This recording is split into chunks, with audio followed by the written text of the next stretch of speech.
Is the high scoring working? Is speeding the game up? I asked this with a follow-up because I want to know, will there ever be a time in our lives where the hand check comes back? Is that going? Is this kind of the wave in which we're going now? I'll answer it coming from the fan in me, which is, and maybe data comes into play here because I can look at television ratings and other measures of interest.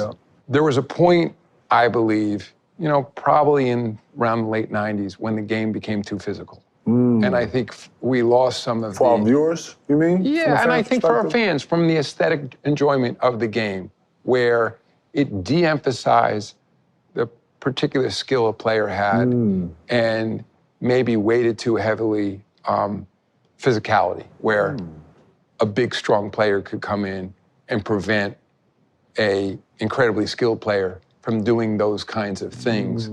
I think of, not that he's a small guy, but a smaller player like Steph Curry can do on the floor. I think that when you think of some of his ability to shoot, his ability to move through the paint, that if guys could just bang him and knock him to the ground, as that was once the case in the league, I don't think that would be a better brand of basketball.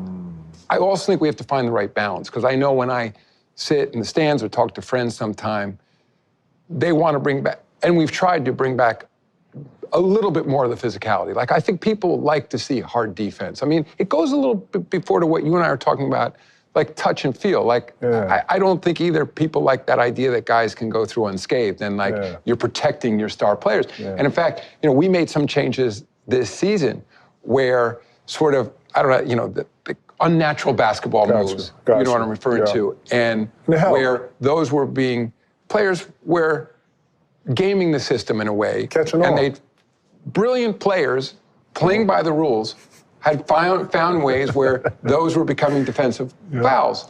So we reset this year, which is something you got to do in the offseason. You don't want to change mid-course, but we made it clear, those players, that that's no longer going to be a foul. And of course, because they're the greatest players, they adjust and they